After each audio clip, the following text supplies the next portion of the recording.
Hello and welcome guys, स्वागत है हमारे यूट्यूब चैनल स्टडी स्क्वायर में। ये हमारी सीरीज की 6th वीडियो होने वाली है, जहां पर हम चैप्टर नंबर 6 सोसाइटल इम्पैक्ट्स को पढ़ने वाले हैं। इस वीडियो में हम वो सारे टॉपिक्स को कवर करने वाले हैं जो कि हमारे इंटरनेट एंड हमारे सोसाइटी से रिलेटेड है। फॉर एन एग्जांपल, हम अपना टेक का अपने सोसाइटी में कैसे इस्तेमाल करते हैं, उनसे रिलेटेड क्या क्या क्राइम्स होते हैं एंड ऑल। तो चलिए इस चैप्टर को स्टार्ट करते हैं। फर्स्ट आता है हमारा introduction to digital transformation of society. इसमें ये कहा गया है कि हमारा जितना टेक डेवलप हुआ है उसके इस्तेमाल से सोसाइटी में क्या इम्पैक्ट आया है। आप यहाँ पर देख सकते हो, digital tools like computers, internet, smartphones has revolutionized communication, banking, business, travel, shopping, education and entertainment। मतलब जैसे जैसे हमारा डेवलपमेंट हुआ है computer, internet, smartphones and other gadgets का, हमारा कम्युनिकेशन डेवलप हुआ है, अच्छा हुआ है, और बैंकिंग, ट्रैवलिंग, शॉपिंग या बिजनेस ही मान लो, सब कुछ ही इनहेंस्ड हुआ है। और एजुकेशन एंड इंटरनेट भी बहुत हद तक ईजी हुआ है, क्योंकि पहले क्या होता था, हमारे जो रिमोट एरियाज है वहां पर एजुकेशन नहीं हुआ करती थी, लेकिन आजकल का जो ऑनलाइन सिस्टम आया है उसके हेल्प से हम रिमोट एरिया में भी एजुकेशन प्रोवाइड कर पाते हैं। तो एजुकेशन तो बहुत हद तक हुआ है एनहेंस, बाकी सब भी हुआ है। And second point, everything is faster, more efficient and connected. हाँ जी, आप इसको खुद से भी रिलेट कर पाओगे कि हर एक चीज अब फास्टर हो गई है, कन्वीनियंट हो गई है और एक दूसरे से कनेक्टेड हो गई है। और अगर हम रियल लाइफ के एग्जाम्पल ही गए हैं, तो हम सोसाइटी में अगर यहाँ से वहाँ ट्रैवल करना चाहते हैं तो हम अपने टिकट्स बुक करते हैं, किसी को मनी ट्रांसफर करना होता है वो भी कर पाते हैं, कोई ऑनलाइन क्लास लेनी होती है या फिर बिजनेस मीटिंग्स वगैरह होती है वो भी हम with the help of internet and smartphones कर पाते हैं।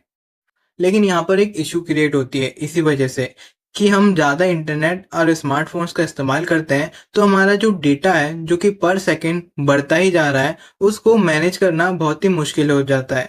इसकी वजह से बहुत बार हमारा डेटा ब्रीच हो जाता है। आप न्यूज़ में भी सुनते होंगे, रिसेंटली भी डेटा ब्रीच हुआ है बहुत बड़ा। एंड इसकी वजह से हमको बहुत सारे थ्रेट्स एंड अनएथिकल बिहेवियर से डील करना पड़ता है। लेकिन अब यहाँ पर एक क्वेश्चन आता है कि हम तो यूज कर रहे हैं हमारे फोन से एंड उस वेबसाइट से, तो किसी और को पता कैसे चल रहा है कि हमारा डेटा कैसे रिलेटेड है, कि हम उसको कैसे यूज करते हैं। तो बेसिकली इसका सिंपल सा आंसर है कि डिजिटल फुटप्रिंटिंग्स। ये बेसिकली आपके रिकॉर्ड्स होते हैं जो कि आप डिजिटली कोई कंटेंट या फिर कुछ यूज करते हो, तो उसके जो रिकॉर्डिंग्स होती है एक्टिविटीज की, उनको हम डिजिटल फुटप्रिंटिंग्स कहते हैं। इसका डेफिनेशन में भी आप देख सकते हो, the data you leave behind when using the internet. मतलब जब भी हम इंटरनेट यूज करते हैं तो जो डेटा पीछे छूट जाता है, जो कि हमारी एक्टिविटीज का रिकॉर्ड होता है, उसको बेसिकली हम फुट प्रिंटिंग्स कहते हैं या फिर फुट प्रिंट्स कहते हैं। उसी के हेल्प से हमारी एडवर्टाइजमेंट चलती है, हमारे को सर्विलियंस किया जाता है गवर्नमेंट के थ्रू एंड ऑल, सब कुछ इसी की वजह से होता है। अब ये जो फुट प्रिंटिंग है ये बेसिकली दो टाइप का होता है, एक एक्टिव एंड एक पैसिव। एक्टिव फुट प्रिंटिंग मतलब एक्टिव डिजिटल फुट प्रिंटिंग वो फुट प्रिंटिंग होती है जब हम इंटेंशनली कोई डेटा को छोड़ते हैं हमारे इंटरनेट में, जैसे कुछ पोस्ट कर दिया, कहीं पे लाइक्स वगैरह कर दी, कहीं पे कुछ कमेंट कर दिया, वो सब। एंड पैसिव फुट प्रिंटिंग पे हमारा कोई कंट्रोल नहीं रहता। ये भी जब भी हम वेबसाइट में सर्फ करते हैं तो जो डेटा है वो वेबसाइट से लिंक्ड हो जाता है और वो वेबसाइट के सर्वर में ही स्टोर हो जाता है, उसका हमारे ऊपर कोई कंट्रोल नहीं रहता। फिर वो मनचाहा अनुसार वो जो भी पर्टिकुलर वेबसाइट की कंपनी होगी वो इस्तेमाल कर पाती है, तो उसको पैसिव फुट प्रिंटिंग कहेंगे। और एक इन शॉर्ट में अगर बोल दूं, ये वो फुट प्रिंटिंग्स होती है जो हमारे इजाजत के बिना, हमारे नॉलेज के बिना कलेक्ट की जाती है किसी और के द्वारा। ये बेसिकली हमारे जो गैजेट्स हैं उनमें कलेक्ट होते ही नहीं है।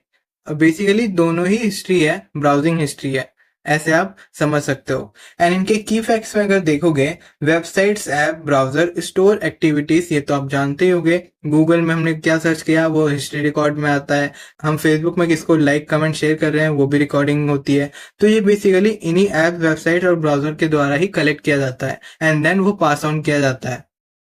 एंड इसी की बेसिस में आप इतना आइडिया लगा ही सकते हो, आपने ये फेस भी किया होगा कि जब भी हम कुछ लिखते हैं, फॉर एन एग्जांपल कार या फिर क्लोथ, तो उसी से रिलेटेड हमको एडवर्टाइजमेंट वीडियोस वगैरह शो होने लग जाती है। ऐसा क्यों? ये बेसिकली फुट प्रिंटिंग्स के हेल्प से होता है। कंपनीज बेसिकली क्या करती है, ये डेटा चुरा कर अपने मतलब से यूज करती है। जैसे कि अगर कोई पर्सन है, उसको ट्रैवलिंग पसंद है, तो वो अपने कंपनीज के जितने भी सर्विसेज होंगे उनमें से ट्रैवलिंग के जितने भी कंटेंट शो करवा आप आएगा वो शो करता रहेगा, जिससे कि हमारे यूजर्स को वो अच्छा लगे और उनसे पैसे निकलवाया जाए। बस यही मोटिव रहता है। एंड नेक्स्ट पॉइंट में आप देखोगे, deleting data doesn't erase it all from all servers. मतलब अगर हम ये चाहे तो डिलीट करना फिर भी नहीं कर पाएंगे, क्योंकि ये हमारे बस में ही नहीं रहता। एक बार क्रिएट हो जाता है तो वो कहाँ कहाँ सेव हो रखा है आपको क्या मालूम। आप तो बस एक नॉर्मल से यूजर हो, लेकिन जो कंपनीज के मेन सर्वर्स होते हैं, कितने ब्रॉड सर्वर्स होते हैं, उनकी कॉम्प्लेक्स एल्गोरिदम कैसे वर्क कर रही है वो बस कंपनी को ही पता है। And third point, digital footprints can be used for ad, tracing, identity and even misuse, जैसे कि मैंने अभी जस्ट आपको बताया। तो अब इसको अवॉइड कैसे करें? तो उसके लिए आप उतना ही इस्तेमाल करो इंटरनेट जितना आपको रिक्वायर्ड है। वीपीएन वगैरह का इस्तेमाल करो और अपने इंफॉर्मेशन को जितना हो सके कंजर्व करो। यही एक बेस्ट मेथड है आपको इन सब से प्रिवेंट करने का। फिर एक और टर्म आती है हमारे पास, डिजिटल सोसाइटी एंड नेटिजन। अब आपने नेटिजन तो फर्स्ट टाइम सुना होगा। ये बेसिकली नेटिजन ऑनलाइन सिटीजन्स को कहते हैं, एंड डिजिटल सोसाइटी वो सोसाइटी जो डिजिटली एग्जिस्ट करती हो। For an example, digital society is a society where technology influences most human activities like shopping, learning, banking and communicating. For an example, जो social media apps हम इस्तेमाल करते हैं वो भी एक तरीके का डिजिटल सोसाइटी ही कहलाती है। जैसे हमारा टेलीग्राम हो गया, हमारा फेसबुक, इंस्टाग्राम, स्नैपचैट, व्हाट्सअप, ये सारे ही मान लो जहाँ पर हम एक दूसरे के साथ कनेक्टेड रहते हैं एंड ये रिटर्न एक्टिविटीज हम करते रहते हैं। एंड नेटिजन जो मैंने अभी बताया, digital citizens are called netizens. And इन नेटिजन्स का कुछ रिस्पॉन्सिबिलिटी भी होती है, उसको हम आगे और अच्छे से डिस्कस करेंगे। लेकिन फिलहाल के तौर पर a responsible and ethical user of the internet are called netizens. अब ये रिस्पॉन्सिबिलिटी है क्या, इसको हम आगे डिस्कस करने वाले हैं। तो उससे पहले आप ये देखो, good netizens follows net etiquettes, communication etiquettes and social media etiquettes. मतलब यही है वो रिस्पॉन्सिबिलिटीज या फिर लॉज या फिर आपके रूल्स रेगुलेशन जिनको अगर आप फॉलो करोगे तो आप एक गुड नेटिजन कहलाओगे। फॉर एन एग्जाम्पल, जैसे हमारे मौलिक अधिकार है, ह्यूमन राइट्स है, उनको अगर हम फॉलो करते हैं तो हम एक गुड सिटीजन कहलाते हैं। सिमिलर टू दैट, अगर हम इन टॉपिक्स मतलब इन पॉइंट्स का अच्छे से फॉलो अप करेंगे तो हम एक गुड नेटिजन कहलाएंगे। अब ये फॉलो अप को और अच्छे से पढ़ लेते हैं बेसिकली इन टॉपिक्स को, कि फर्स्ट नेट एटिक्वेट्स क्या होते हैं। नेट एटिक्वेट्स को नेटिक्वेट्स भी कहते हैं। ये बेसिकली ऑनलाइन रूल्स हैं जो कि आपके बिहेवियर में होना चाहिए, तो ही आप एक अच्छे सिटीजन, ऑनलाइन सिटीजन कहलाओगे in terms of digital society. Alright, तो इसमें लिखा है बी एथिकल। फर्स्ट पॉइंट, आपको एथिकल मतलब सारे रूल्स को फॉलो करना चाहिए। इसके अंदर क्या आता है, कुछ कॉपी मत करो जो कि कॉपीराइटेड है, मतलब उनको यूज भी मत करो। कॉपीराइटेड क्या है, मतलब किसी और की चीज जो कि उसने बनाई है ओरिजिनली, जिसने उसको इन्वेंट किया है, उसकी चीजें उसके परमिशन के अलावा आप इस्तेमाल नहीं करो। And then shared verified truthful information, मतलब कि अगर आपके पास कोई इंफॉर्मेशन है वैल्यूएबल एंड जो ओरिजिनल है तो आप उसको शेयर करो, अपने तक मत रखो, आप दूसरों तक भी शेयर करो। And avoid fake news and spam. हाँ जी, मतलब जो फेक न्यूज़ एंड स्पैम्स है उनको फॉलो अप ना करो और ना ही उनको स्प्रेड करो। सेकेंड पॉइंट ये कहता है बी रिस्पेक्टफुल, मतलब अगर आप किसी से बातचीत कर रहे हो तो आप उसके भी लिमिटेशंस या फिर एज एन पर्सन उसके प्रति रिस्पेक्टफुल रहो। ये नहीं कि ऑनलाइन अगर वो देख नहीं रहा तो कुछ भी अनाप शनाप बोल दो, जैसे ज्यादातर लोग ऑनलाइन बोल जाते हैं, वैसे नहीं करना होता। यहाँ पर भी आप देख सकते हो respect other privacy and culture, क्योंकि आपको नहीं पता वो कौन से समाज से आ रहा है, कहाँ से आ रहा है, तो आपको रिस्पेक्टफुल होना चाहिए। सेकेंड पॉइंट ये कहता है never share someone else data without permission, कि उसके इजाजत के बिना उसका डेटा कभी भी शेयर मत करो। ये तो हमारे रियल लाइफ में भी एप्लीकेबल है कि किसी का डेटा, किसी की भी बातचीत, किसी का भी इंफॉर्मेशन उसके परमिशन के विदाउट शेयर नहीं करना चाहिए। ये बहुत ही अनएथिकल चीज है। एंड थर्ड पॉइंट ये कहता है बी रिस्पॉन्सिबल, मतलब अगर आप इंटरनेट का इस्तेमाल कर रहे हो तो आपको रिस्पॉन्सिबिलिटी भी उठानी पड़ेगी इंटरनेट के इस्तेमाल के लिए। जैसे अवॉइड साइबर बुलिंग, मतलब कोई अगर आपको ऑनलाइन थ्रेट कर रहा है, आपको इंसल्ट कर रहा है, जो अनाप शनाप बोल रहा है उसको अवॉइड करो और रिपीट में उसको वो सब भी ना बोलो। क्लियर है। Second point, don't encourage trolls, मतलब अगर आपको कोई ट्रोल कर रहा है जैसे सोशल मीडिया या फिर हमारे जो बॉलीवुड के एक्टर्स है उनको किया जाता है, उनको भी इनकरेज मत करिए एंड उनका पार्ट भी मत बनिए। And always remember your online actions can be traced through your digital footprints, क्योंकि अगर एक बार ये ट्रेस्ड हो गया एंड अगर आप आइडेंटिफाइड हो गए कि आप कौन हो, आपने क्या क्या बोला है, और अगर वो अनएथिकल हुआ तो इसका फलस्वरूप आप जेल भी जा सकते हो। एंड वन एडिशनल टिप कि मैं जानता हूँ आप 11th-12th में पढ़ रहे हो, तो आपकी एज अराउंड 15 to 16 या फिर 14 to 15-16 होगी। तो इस एज में आपके बिगड़ने के तो बहुत ज़्यादा चांसेस है। तो मैं आपको ये रिकमेंड करता हूँ कि आप ऑनलाइन कुछ भी मिसबिहेव मत करो, क्योंकि ना बल्कि ये आपको इफेक्ट करेगी, आपके फैमिली को भी इफेक्ट करेगी। एंड नेक्स्ट है हमारा कम्युनिकेशन एटिक्वेट्स। इसमें क्या हम सीखेंगे कि हम अगर किसी से कम्युनिकेट कर रहे हैं तो हमको किन चीज़ों का ध्यान रखना चाहिए। फर्स्ट ऑफ ऑल मैं कम्युनिकेशन में email messaging, forums, video calls, audio calls को कंसिडर करूंगा। एंड पोस्ट वगैरह के कमेंट्स भी मान लेना करेक्ट है। इसमें आपको बी प्रिसाइज होना है, मतलब जो कह रहे हो वही बोलो। फालतू में ना अपना टाइम वेस्ट करो, ना किसी और का टाइम वेस्ट करो, ना अपना डेटा वेस्ट करो। ठीक है। बी रिस्पेक्ट टाइम, मतलब ये एक्सपेक्ट मत करो कि आपने अगर 1 सेकंड में रिप्लाई दिया है तो वो बंदा भी उतना ही फ्री रहेगा आपके जैसे, और वो भी इंस्टेंटली आपको रिप्लाई करेगा। वो किसी भी सिचुएशन में हो सकता है, और अगर ना भी हो वो उसका चॉइस है, वो कब आपको रिप्लाई करना चाह रहा है। तो आपके उसके टाइम के प्रति भी रिस्पेक्ट दिखानी चाहिए। ये नहीं कि अगर वो रिप्लाई नहीं कर रहा है इंस्टेंट, आप अनाप शनाप बोल दो, ऐसा नहीं करते। देन थर्ड पॉइंट ये कहता है रिस्पेक्ट डेटा लिमिट्स, मतलब कि अगर आपका जो डेटा लिमिट है उसको रिस्पेक्ट करना चाहिए। फॉर एन एग्जांपल, अगर आपके पास लार्ज फाइल है तो जरूरी नहीं है कि वही लार्ज फाइल आप ट्रांसफर करो। आप उसको कंप्रेस कर सकते हो, उसको स्मॉलर वे में कन्वर्ट कर सकते हो, फिर उसको भेज सकते हो, जिससे आपका डेटा बचेगा, है ना। तो रिस्पेक्ट करना चाहिए अपने डेटा लिमिट्स को भी। एंड देन आता है हमारा फोर्थ पॉइंट, बी पोलाइट।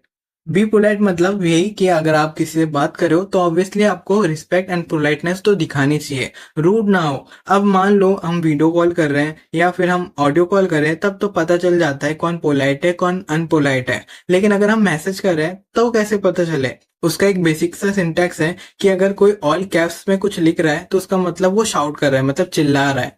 तो ये अनपोलाइटनेस में आता है। अगर आप first letter capital and rest of the small लिखो तो वो नॉर्मल रिप्लाईज कहलाई जाती है। करेक्ट है। फॉर एन एग्जाम्पल, अगर मान लो मैंने यहाँ पर कार लिखा है CAR, तो यहाँ पर मैंने ऑल कैप्स में लिखा है, तो मतलब इसको मैं चिल्ला चिल्ला के आप तक पहुंचाना चाहता हूँ। लेकिन वहीं पे मैं अगर CAR ऐसे लिखता तो ये मेरा polite way of sending message होता, and this is not the polite way of sending message. Clear है? आई होप अब तो आपको आइडिया लग गया होगा। एंड लास्ट पॉइंट ये कहता है बी क्रेडिबल, मतलब share only what you know and can be backup, मतलब जो भी आप कह रहे हो वो आपको पता भी होना चाहिए कि किसके रिगार्डिंग कह रहे हो एंड क्या मैटर आप कह रहे हो। ये नहीं कि कुछ भी पका पका के बोल दिया एंड उसका आपके पास कोई प्रूफ नहीं है। तो अनप्रूफ डेटा आपको नहीं फैलाना चाहिए। देन थर्ड पॉइंट आता है हमारा social media etiquettes. Social media etiquettes हमको ये बताता है कि हम सोशल मीडिया में कैसे बिहेव करें। क्लियर है? एंड सोशल मीडिया में हम ये इंक्लूड करेंगे जैसे Facebook, Instagram, Snapchat, YouTube, Insta, ये सब। तो हमको पहला तो सिक्योरिटी को देखना है कि हम सिक्योर रहे, हमारा यूनिक पासवर्ड रहे, हमारा यूनिक यूजर नेम रहे। डोंट शेयर लॉगिन इन्फो, हमको अपना login user name password share नहीं करना। आई होप आपको पता ही होगा, इतना तो सिंसियर आप हो ही। And third point, be careful who you add as your friend. हाँ, ये बहुत इंपॉर्टेंट है गर्ल्स एंड बॉयज दोनों के लिए ही, कि हमको अननोन मेंबर्स को अपने सोशल मीडिया अकाउंट्स में ऐड नहीं करना, क्योंकि बहुत बार देखा जाता है वही आपके ट्रबल का कॉज होता है। क्लियर है? ये खासकर गर्ल्स को ध्यान में रखना चाहिए कि कोई भी अननोन पर्सन अगर आपके सोशल मीडिया अकाउंट में है तो ही और she can cause you trouble, क्योंकि आपको नहीं पता वो कौन है। तो अगर कोई डेटा लीक भी होता है, आपका डेटा अगर मॉडिफाइड होकर लीक भी होता है, तो आप आइडेंटिफाई नहीं कर पाओगे वो किसके द्वारा लीक हो रहा है। फॉलोअर्स के चक्कर में मत पड़ो, अपने सिक्योरिटी को मेन प्रायोरिटी दो, क्योंकि फॉलोअर्स के चक्कर में तुम सब ऐसे ऐसे एक्टिविटीज करते हो जो कि ज्यादातर अनएथिकल वे में ही आते हैं। तो इतना ध्यान रखो। एज एन IT टीचर ये मेरी रिस्पॉन्सिबिलिटी है कि क्या ऑनलाइन करना चाहिए क्या नहीं करना चाहिए आपको बताना, जिससे कि आप सिक्योर रहो और दूसरों को भी ट्रबल ना करो। और अगर दूसरे कर रहे हैं तो उससे कैसे बचें, इनसे रिगार्डिंग इन्फॉर्मेशन आप तक पहुंचाना। अगर इनमें से कोई चीज आपके फ्रेंड्स या फिर फ्रेंड सर्कल में किसी को नहीं मालूम तो आप उसको भी शेयर करो एंड ये वीडियो उन तक पहुंचा सकते हो, जिससे कि हम अवेयर रह पाए ऑनलाइन सोसाइटी में, जो कि आजकल हर एक पर्सन है। आदर यू से अबाउट 5 year और 6 year old किड, और you say about 80 to 90 years old grand parents. Alright. And second point हमको ये कहता है कि बी रिस्पॉन्सिबल, कि हम रिस्पॉन्सिबल रहे, think before you uploading content. Obviously जो भी आप अपलोड कर रहे हो मेक श्योर कि वो रेलिवेंट हो। अगर आपने एक बार अपलोड कर दी तो वो डेटा सेव रह जाता है ऑनलाइन, उसको हम परमानेंटली तो डिलीट कर ही नहीं सकते। जैसे कितने सारे एमएमएस वगैरह लीक हो जाते हैं, वो एक बार लीक हो जाने के बाद कितना भी ट्राई कर लो वो डिलीट नहीं हो पाते। किसे पता किसने अपने डिवाइस में सेव करके रखा है, किसे पता किसने उसकी स्क्रीनशॉट ले रखी है। So be aware of uploading contents. Alright. Second point, avoid oversharing personal photos or sensitive information. ये तो आपको ज्यादा अच्छे से पता होगा। एंड थर्ड पॉइंट हमको ये कहा जाता है कि be aware of fake newses and hoax messages, मतलब जो फेक न्यूज़ है, जो हमको भ्रष्ट करने वाली मैसेजेस है, जैसे कोई भी किसी पार्टी से रिलेटेड कोई मैसेजेस ट्वीट करता है या फिर शेयर कर रहा होता है फेक न्यूज़ेस जो हमको मैनिपुलेशन करती है, तो उनसे हम अवॉइड करें, उनको ना ही शेयर करें, ना उन पे हम फोकस करें। And second, fake accounts pretending to be someone else, मतलब कभी आपको किसी का फेक अकाउंट बना के ऐसे प्रिटेंड भी नहीं करना, और अगर कोई करता है तो उसको रिपोर्ट करना है। ऑलराइट, तो ये थे कुछ हमारे सोशल मीडिया एटिक्वेट्स। तो चलो अब आगे बढ़ते हैं। अब आता है जो हम डेटा ऑलवेज हम कंप्यूटर में मतलब इंटरनेट पे अपलोड कर रहे हैं उनको प्रोटेक्ट कैसे करें और उनकी प्राइवेसी कैसे लगाएं। तो सेंसिटिव इंफॉर्मेशन में आपके पर्सनल, फाइनेंशियल, हेल्थ या फिर पासवर्ड, बायोमेट्रिक डेटास वगैरह आ जाते हैं, जो कि कोई अगर चुरा ले तो आपको डेफिनेटली ट्रबल कर सकता है। ठीक है, तो इसके लिए हाउ टू प्रोटेक्ट, एक प्रोटेक्शन ये है कि आप उसको एनक्रिप्ट कर दो। दूसरा प्रोटेक्शन ये है कि आप उसको ऑथेंटिकेशन में डाल दो, मतलब ज्यादा ऑथेंटिकेट कर दो, जैसे लॉक्स वगैरह लगा के। एन्क्रिप्शन में ये होता है कि हम उस डेटा को ऐसे फॉर्मेट में कन्वर्ट कर देते हैं जो कि सामने वाला उस की के अलावा, मतलब उस एन्क्रिप्शन को समझने के अलावा समझ नहीं सकता। फॉर एन एग्जाम्पल, ABCD को हम नॉर्मली ना लिख के उसको कन्वर्ट करके लिख सकते हैं, जिससे सामने वाले को इस फॉर्मेट का पता ना हो। उसके लिए ये काला अक्षर भैंस बराबर, जस्ट लाइक दैट। क्लियर है? जैसे हमारा व्हाट्सएप है, वो बहुत ही हाईली इंक्रिप्टेड माना जाता है क्योंकि वो एंड टू एंड इंक्रिप्टेड होता है। मतलब हम जो मैसेज लिखते हैं वो पहले चेंज होता है इंक्रिप्शन के हेल्प से, एंड देन वो ट्रांसफर होने के बाद वहां पे फिर डिक्रिप्ट होता है उस की से। क्लियर है? इसीलिए उसको कोई सी नहीं कर पाता, नॉट इवन व्हाट्सएप। उनका तो यही कहना है। अब क्या होता है नहीं होता वो बात की बात है, लेकिन ये ऐसे वर्क कर रहा होता है। एंड सेकेंड, ऑथेंटिकेशन, मतलब आप OTP, पासवर्ड, लॉक्स वगैरह लगाओ, जितने हो सके उतने लॉक्स लगाओ। डबल ऑथेंटिकेशन कर दो, ट्रिपल ऑथेंटिकेशन कर दो, जस्ट आपके डेटा को सेव करके रखो, इसका ये मतलब है। एंड इसके रिगार्डिंग हमारे पास कुछ लॉज हैं जो कि हर कंट्री के पास अलग अलग हैं। कैसे उनके यूजर्स का डेटा अगर चुराया जाता है तो उनपे क्या एक्शन लिया जाए, इनसे रिलेटेड हर एक कंट्री में लॉज है। पहले नहीं हुआ करता था लेकिन अब है। पहले क्या हुआ था, जैसे जब पहले पहला कंप्यूटर आया था तो लोग जो समझते थे टेक्निकल चीजों को तो वो बहुत हैकिंग वगैरह करते थे और मिस यूजेस करते थे। तो गवर्नमेंट भी तब शॉक हो गई कि ऐसा तो नहीं होना चाहिए, ये भी तो एक क्राइम ही है। तो इस बेसिस से हमारे पास लॉस क्रिएट किए गए जो कि डेटा प्रोटेक्शन या फिर साइबर सिक्योरिटी से रिलेटेड बनाए गए, जो हमको ये बताता है कि इंटरनेट का कानून क्या है बेसिकली।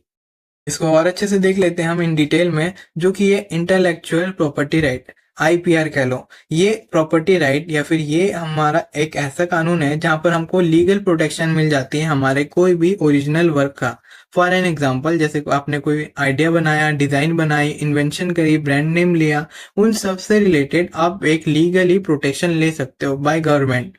तो उसको लेने के लिए आपको कॉपीराइट क्लेम करना पड़ता है, मतलब खरीदना पड़ता है गवर्नमेंट के द्वारा, पेटेंट को सिक्योर करना पड़ता है और ट्रेडमार्क भी खरीदना पड़ता है। ये तो आपने आई गेस सुना ही होगा बिजनेस से रिलेटेड वगैरह। तो ये 3 टाइप के प्रॉपर्टी राइट्स है। अगर आपका कोई ऑनलाइन कंटेंट है तो आप ये प्रॉपर्टी राइट अवेल कर सकते हो। इसमें क्या कहा गया है कि अगर आप कॉपीराइट वाला राइट लेते हो तो आपकी जो क्रिएशन है, जैसे बुक्स या फिर म्यूजिक या फिर सॉफ्टवेयर, वीडियोस या फिर कुछ भी आप जो डिजिटली क्रिएट कर रहे हो, तो उसके ऊपर आपकी ऑथेंटिकेशन लग जाती है कि ये डेडिकेटेड टू योरसेल्फ ही है, मतलब ये बंदे ने इसको बनाया है। तो इस बंदे के परमिशन के अलावा अगर कोई और इसका इस्तेमाल कर रहा है वो लीगली एप्लीकेबल है उस बंदे पे केस करने के लिए कि जिसने उसका वर्क चुराया हो। जैसे जंगल बुक, इसकी बात कर लेते हैं, ये आपके बुक में भी है। तो जंगल बुक जिसने लिखा है, एक ऑथर है, मुझे ना ऑथर का नाम नहीं मालूम, आई एम सॉरी, बट जिन्होंने भी जंगल बुक को लिखा है तो उन पर्सन, मतलब उन ऑथर के परमिशन के अलावा ये जो स्टोरी है वो कोई तीसरा बंदा यूज नहीं कर सकता। क्लियर है? एंड देन आता है हमारा पेटेंट। पेटेंट में आप किसी अगर इन्वेंशन को कर रहे हो, ये डायरेक्टली इन्वेंशन से रिलेटेड है कि अगर आप कोई इन्वेंशन कर रहे हो तो उसका जो सिस्टम और मैकेनिज्म है उस पे पेटेंट ले सकते हो। पेटेंट लेते हो तो कोई उस सिस्टम को 20 साल तक कॉपी कर नहीं सकता, लेकिन 20 साल के बाद वो फ्री हो जाता है तो उसको कोई भी कॉपी कर सकता है, लेकिन 20 साल तक वो आपको ही डेडिकेटेड रहता है। कोई अगर आपका वो डिजाइन चुरा के अपने ही जैसा आपके ही जैसा कोई आइटम क्रिएट करता है तो आप उस पर लीगली एक्शन ले सकते हो। एंड देन आता है ट्रेडमार्क। ट्रेडमार्क बेसिकली नेम से रिलेटेड है एंड लोगो से, कि आपके जैसा लोगो और अगर आपके जैसा नाम कोई दूसरा बंदा इस्तेमाल कर रहा है तो क्या होता है, पब्लिक डाइवर्ट भी हो जाती है। तो इसी वजह से ट्रेडमार्क लिया जाता है कि हमारा नाम हमको ही डेडिकेटेड है और अगर कोई तीसरा या फिर दूसरा बंदा ले रहा है तो उस पर लीगली एक्शन लिया जाए। एंड देन आती है हमारी लाइसेंसिंग। लाइसेंसिंग कॉपीराइटिंग से थोड़ी अलग होती है। लाइसेंसिंग में क्या होता है, आप लीगल परमिशन लेते हो यूज करने का। यहाँ पर आप क्रिएट नहीं कर रहे हो, बस आप लीगल परमिशन ले रहे हो किसी और की चीज को इस्तेमाल करने के लिए। क्लियर है। इसमें कॉपीराइट तो ओनरशिप हो जाती है जैसे कि मैंने बोला, लेकिन लाइसेंसिंग जो होती है वो परमिशन होती है। तो आप इस पे थोड़ा ध्यान देना क्योंकि ये थोड़ा कंफ्यूजिंग है, इसीलिए मैंने बता दिया। Licensing allows other to use, share और सेल कॉपीराइटेड वर्क। क्लियर है। अगर आपको लाइसेंस मिल गया कि आप उस काम को इस्तेमाल कर सकते हो, शेयर कर सकते हो, बेच सकते हो, तो आप कर सकते हो। अगर लाइसेंस नहीं हुआ तो आप ये एक्टिविटी नहीं कर सकते।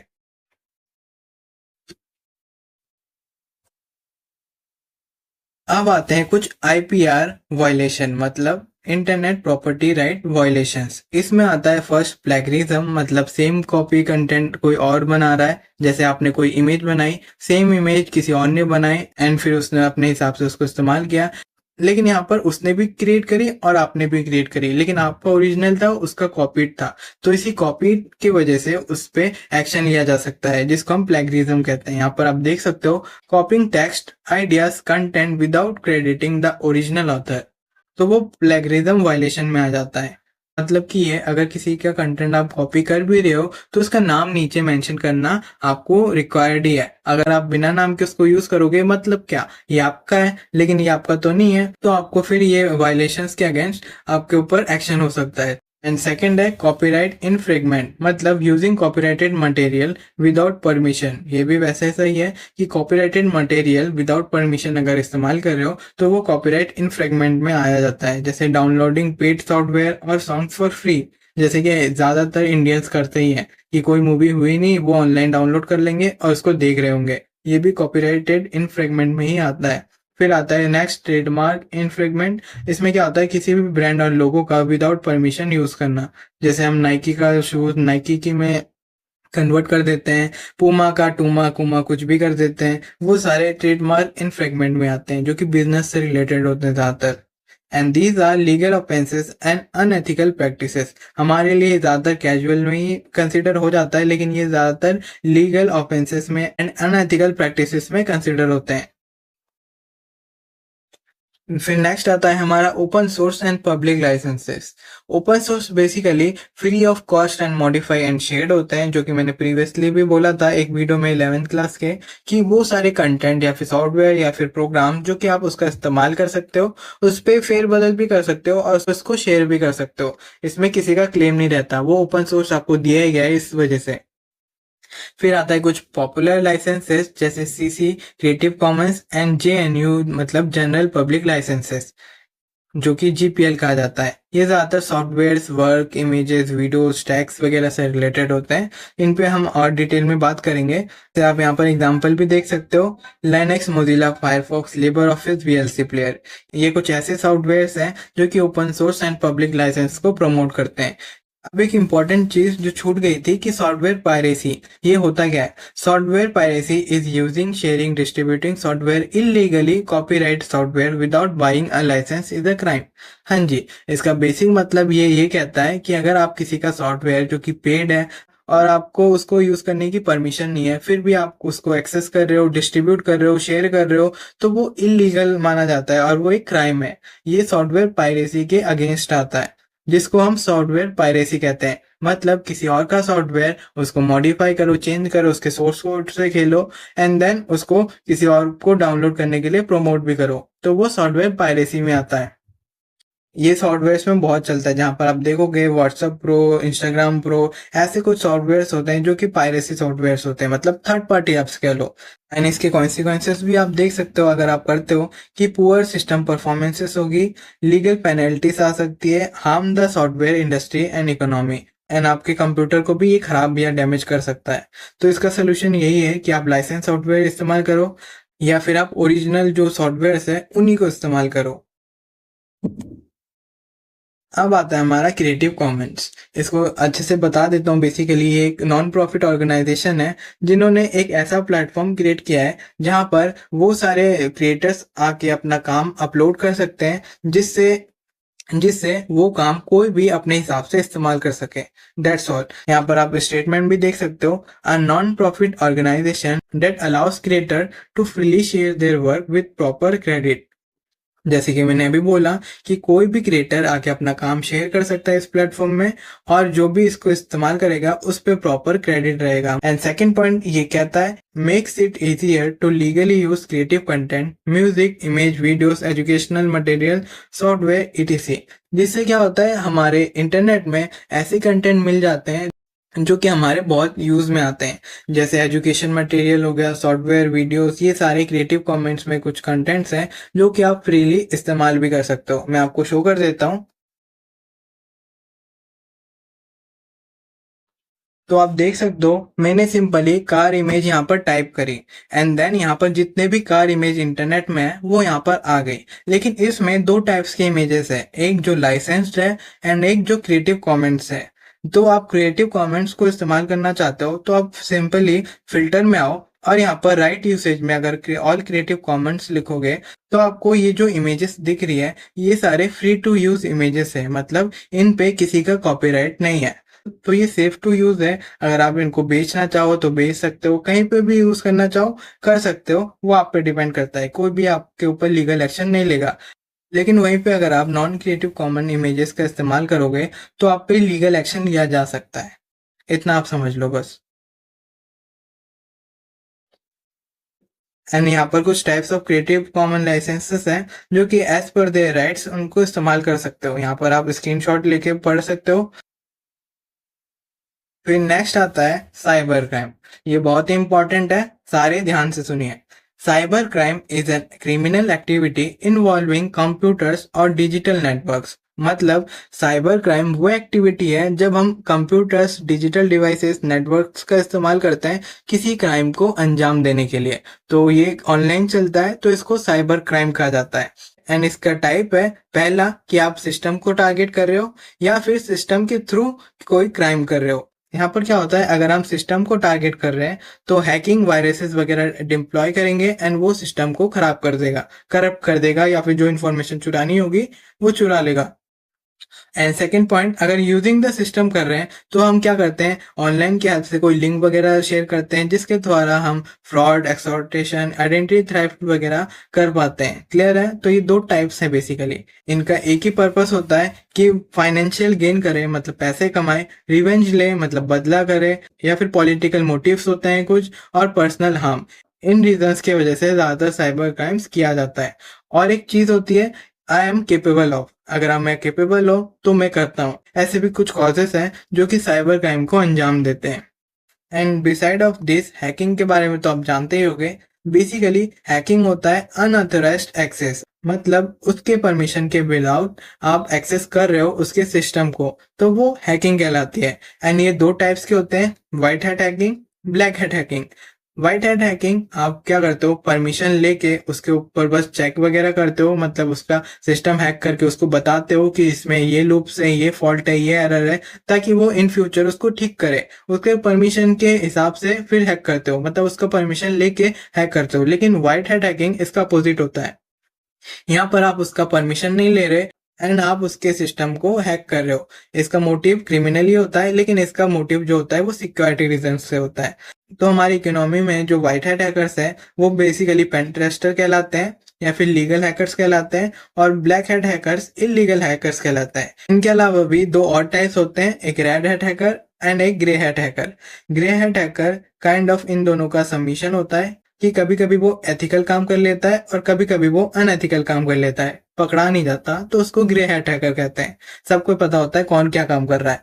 एंड रेड हैट हैकर मान लो इन सब का बॉस होता है, जो कि बहुत ही एडवांस टेक्नोलॉजी के साथ बहुत मास लेवल में हैकिंग वगैरह को अंजाम देता है। जैसे एक फेमस ग्रुप है एनोनिमस, ये एक रेड हैट हैकर का ग्रुप है जो कि क्रिमिनल एक्टिविटीज तो नहीं करते, लेकिन ये गवर्नमेंट को टारगेट करते हैं जो भी वो खराब चीजें करते हैं हमारी सोसाइटी में।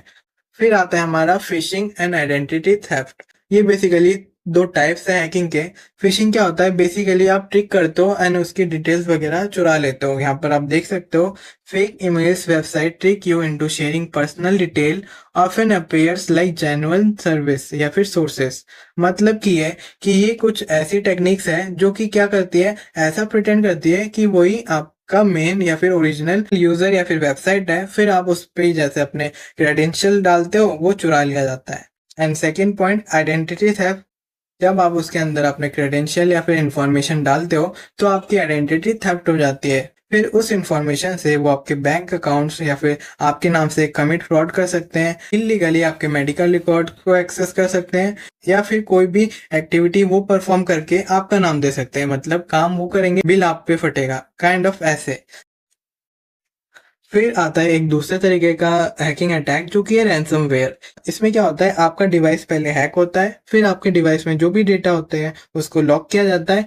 फिर ये आपको टाइम देता है कि इस टाइम के अंदर अगर आप पैसे भरोगे तो ही आपका डेटा आपको वापस मिलेगा, अदरवाइज वो उसको करप्ट कर देगा या फिर डिलीट कर देगा। तो इस केसेस में एक तो आपके पास टाइम बाउंडेशन होती है और दूसरा आपका डेटा भी अनयूज्ड हो जाता है। क्लियर है? ये ज्यादातर पायरेटेड सॉफ्टवेयर या फिर ईमेल स्पैमिंग या फिर फिशिंग वगैरह से ही पॉसिबल हो पाता है। जब आप गलत सलत कोई भी लिंक में क्लिक करते हो तभी ये वायरसेस या फिर रैंसमवेयर वायरसेस आपके कंप्यूटर में इंजेक्ट होने के बाद अपना टास्क कर पाते हैं। प्रिवेंशन की बात करें तो आप अननोन अटैचमेंट या फिर लिंक्स को ओपन ही मत करो। सॉफ्टवेयर जैसे एंटीवायरसेस को उनको रन करो और आपका जो डेटा है उसको बैकअप में रखो रेगुलरली, तो उससे आपका डेटा सेव रहेगा। तो रैंसमवेयर का क्या ही काम, वो आए डेटा चुरा ले या फिर करप्ट कर ले, क्या ही मतलब होता है। हमारे पास तो डेटा बैकअप में है तो हम दोबारा डाउनलोड कर सकते हैं। तो ये ऐसे वर्क करता है। एंड देन ओवरऑल हम बात कर लेते हैं how to prevent cyber crime. Best practices यही है कि आप रेगुलर बैकअप रखो, जैसे कि हमारा फर्स्ट पॉइंट कहता है। दूसरा, अपडेट एंटीवायरसेस को इंस्टॉल करके रखो। डाउनलोड फ्रॉम HTTPS वेबसाइट, जैसे कि हमने प्रीवियस वीडियो में HTTP, HTTPS, FTP क्या होता है इनके बारे में पढ़ा था। तो basically HTTPS secure HTTP protocol होता है जिसके ऊपर वेबसाइट्स, जो जेन्युइन वेबसाइट्स होते हैं, वो रन हो रही होती है। तो आप इन्हीं वेबसाइट को सर्फ करो। दूसरा, अवॉइड पायरेटेड और क्रैक्ड सॉफ्टवेयर। हाँ जी, कूल बनने के चक्कर में, ज्यादा एडवांटेजेस या फिर फीचर्स के चक्कर में पायरेटेड सॉफ्टवेयर को डाउनलोड मत करो। थोड़ा पैसा लगे तो कोई बात नहीं, उन सॉफ्टवेयर्स को खरीदो और ओरिजिनली इस्तेमाल करो। Strong password and unique password का इस्तेमाल करिए एंड इसको चेंज भी करिए regularly. And private incognito mode on public devices में इस्तेमाल करो, जिससे अगर आप पब्लिक वाईफाई का इस्तेमाल कर भी रहे हो और उसमें अगर कुछ आप क्रेडेंशियल डाल भी रहे हो तो वो चुराया नहीं जा पाएगा। And second last point, two factor authentication का इस्तेमाल करिए। आप जानते ही हो ये आजकल हर एक डिवाइसेस में आती है। टू फैक्टर ऑथेंटिकेशन एक्टिव करो, जिससे आपका डेटा जो होता है वो 2 लेयर लॉकिंग में लॉक हो जाता है। एंड लास्ट पॉइंट कि अगर आप बैंक क्रेडेंशियल कहीं प्लेटफॉर्म में, शॉपिंग वगैरह में या फिर किसी भी रीजन से शेयर कर रहे हो ऑनलाइन, तो ट्रस्टेड प्लेटफॉर्म्स में ही करो, अदरवाइज मत करो। तो ये तो हो गई पर्सनल चीजें, लेकिन गवर्नमेंट क्या कर रहा है जिससे साइबर क्राइम्स रुक पा रही है। तो बेसिकली साइबर क्राइम रोकने के लिए गवर्नमेंट ने IT लॉ को इन्वेंट किया है, मतलब IT एक्ट को पास किया है जो कि 2000 में आया था। इसका पर्पस ये था कि लीगल फ्रेमवर्क क्रिएट किया जाए online transaction record and digital signatures से रिलेटेड, जो कि साइबर क्राइम को रिकॉग्नाइज करेगी एंड प्रोवाइड पेनल्टीज। मतलब अगर कोई क्राइम कर रहा है, साइबर क्राइम कर रहा है, तो उसको चार्ज दिया जाएगा, मतलब पेनल्टीज पड़ेगी उस पर, तब उस पर अकल आएगी, काइंड ऑफ ऐसे। एंड इसका प्रोविजन में legal status for electronic record, define cyber crimes, set up cyber appellate tribunal, empower government digital department for digital governance. मतलब कि टोटली डिजिटल हार्डवेयर से लेके सॉफ्टवेयर तक या फिर सर्विसेज तक सारा जो प्रोविजन है उसको ध्यान में रखकर ये एक्ट बनाई गई थी।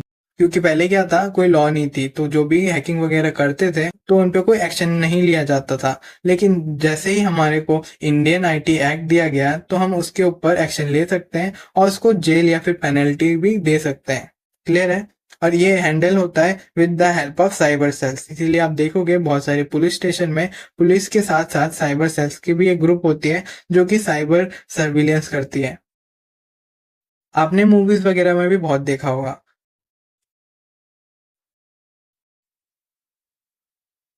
एंड देन आता है हमारा नेक्स्ट पॉइंट, ई वेस्ट। ई वेस्ट बेसिकली इलेक्ट्रॉनिक वेस्ट को कहा जाता है जो कि इलेक्ट्रॉनिक कंपोनेंट से निकलता है, जैसे कंप्यूटर खरीदा, फोन खरीदा, प्रिंटर वगैरह खरीदा, रेडियो वगैरह खरीदा, और जब वो यूज के काबिल नहीं रहता है, मतलब अनयूज्ड हो जाता है, तब वो कहाँ जाता है? कबाड़ में। लेकिन कबाड़ में जाने के बाद वो क्या रीयूज होता है? क्या वो रिसाइकल होता है? वो नोस नहीं होता ज्यादातर। इसीलिए हमारे को एक सिचुएशन क्रिएट होती है जहां पर ई वेस्ट की क्वांटिटी डे बाय डे बढ़ती जा रही है, क्योंकि इसको हम रिसाइकल नहीं कर रहे। तो e waste directly related to electronic waste, जहां पर कंप्यूटर या फिर डिजिटल इलेक्ट्रॉनिक के हार्डवेयर कंपोनेंट की बात की जाती है जब वो अनयूज्ड हो जाते हैं। तो इसका प्रॉब्लम क्या है? बेसिकली फास्टर ग्रोइंग की वजह से, मतलब जैसे जैसे डेवलपमेंट हो रही है वैसे वैसे हम इलेक्ट्रॉनिक गैजेट्स को खरीदते जा रहे हैं एंड इनका इन्वेंशन करते जा रहे हैं, और पीछे बचता जा रहा है इनका वेस्ट मटेरियल। तो क्या हो गया? ये अनयूज्ड हो गया। अनयूज्ड ही तो है, कहीं पे पड़े रहने दो। लेकिन ऐसा नहीं है, जो भी मटेरियल इसको बनाने में इस्तेमाल होती है उससे बहुत सारे टॉक्सिक मटेरियल या फिर गैसेस रिलीज होती है जो कि हमारे हेल्थ को, हमारे इन्वायरमेंट को हार्म करती है। इसको और अच्छे से देख लेते हैं। यहाँ पर आप देखोगे इसके इम्पैक्ट। बेसिकली ये ज्यादातर पोल्यूट होती है सॉइल, वाटर, एयर से। इनके अंदर हम देखेंगे लेड पाया जाता है, बेरिलियम, मरकरी, कैडमियम, प्लास्टिक्स, ये सब पाए जाते हैं। लेड इफेक्ट करता है हमारे ब्रेन एंड किडनी को, स्पेशली हमारे चिल्ड्रंस को। बेरिलियम कॉज करता है कैंसर्स वगैरह। Mercury damages the brain and respiratory system. Cadmium affects bones, liver, kidney also. And plastic disturbs hormone, immune system and so on. इनकी गिनती ही नहीं खत्म होती। तो आप देख सकते हो ये कितना ज्यादा हार्म करते हैं हमारे एनवायरनमेंट को। तो अब इनको ठीक कैसे करें सर? तो बेसिकली हम ये 3R का इस्तेमाल कर सकते हैं, जहां पर आप देख सकते हो reduce, reuse and recycle. Reduce मतलब हम इनका उपयोग कम कर सकते हैं, जितना यूज करना हो उतना ही करें। रीयूज, उनको हम दोबारा उपयोग में ला सकते हैं। रिफर्बिश जैसे मटेरियल, जैसे रिफर्बिश लैपटॉप्स होते हैं, रिफर्बिश हमारे फोन्स वगैरह होते हैं, जरूरी थोड़ी है नया ही खरीदें। रिफर्बिश तो खरीद सकते हैं ना, जो ठीक से चल रहे हैं, उसमें क्या दिक्कत है? या फिर उनको रिसाइकल कर दो, मतलब उनको किसी और चीज में कन्वर्ट कर दो, या फिर उनको कंपनीज को वापस दे दो जो उनको रिसाइकल करके उनके जो यूजेबल पार्ट्स है उनको तो किसी उपयोग में ले ही आएंगे। क्लियर है यहाँ तक? तो चलो अब आगे बढ़ते हैं। E waste management system in India.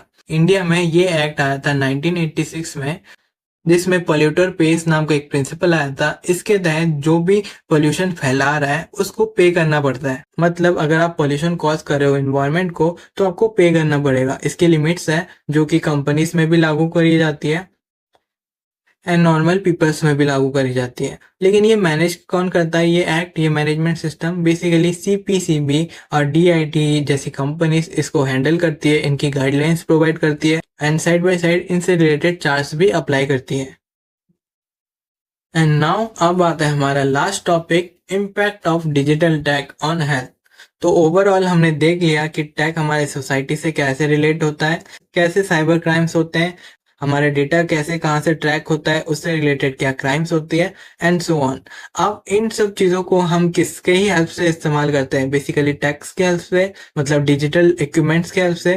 तो डिजिटल इक्विपमेंट का जो इस्तेमाल करते हैं उसका हमारे हेल्थ पे क्या असर पड़ता है, उससे रिलेटेड यहाँ पर 3-4 बातें कही गई हैं। जैसे अगर फिजिकल इम्पैक्ट्स की बात करें तो आप देखोगे आंखों में खिंचाव आते हैं, बैक एक मतलब पीठ दर्द, गले दर्द, रिस्ट में इश्यू होती है, फोन पकड़ पकड़ के रखोगे तो रिस्ट में दिक्कत आती है, हमारा पोस्चर खराब होता है एंड सो ऑन। और अगर मेंटल हेल्थ की बात करें, स्ट्रेस होता है, फटीग होता है, एंग्जाइटी होती है, डिप्रेशन होती है, एडिक्शंस होती है। तो इनको ठीक कैसे किया जाए? इसके लिए एक स्टडी है जो कि एर्गोनॉमिक्स है। एर्गोनॉमिक्स बेसिकली एक ऐसी स्टडी है जो कि टेक हेल्थ से रिलेटेड है। कुछ टेक्निक्स यहाँ पर भी लिखे हैं, आप देख सकते हो कि जब भी आप कंप्यूटर या फिर कोई भी टेक इस्तेमाल करो तो आप स्ट्रेट बैठो और स्क्रीन के इक्वल में आपकी आई लेवल होनी चाहिए। स्क्रीन देख देख के थोड़ा ब्रेक भी लो कि लगातार स्क्रीन मत देखते रहो। और आपका जो डिस्टेंस है वो 19 टू 24 इंचेस तक डिस्टेंस होना चाहिए। इसके अलावा आपके पास एडजस्टेबल चेयर होनी चाहिए जो कि आपके बैक को सपोर्ट करे, जो कि ergonomic चेयर आपको अच्छे से प्रोवाइड भी करती है ना। तो इसके अलावा भी ऐसे बहुत सारे टेक्निक्स हैं, ऐसे बहुत सारे रूल्स हैं जो कि ergonomic स्टडी के अंडर आते हैं। इन्होंने ही ये सारे रूल्स इन्वेंट किए हैं जिसके हेल्प से हम टेक का इस्तेमाल करने के साथ साथ हमारे हेल्थ को भी प्रायोरिटाइज कर सकते हैं। तो गाइस आज के लिए इतना ही था, मिलते हैं नेक्स्ट वीडियो में।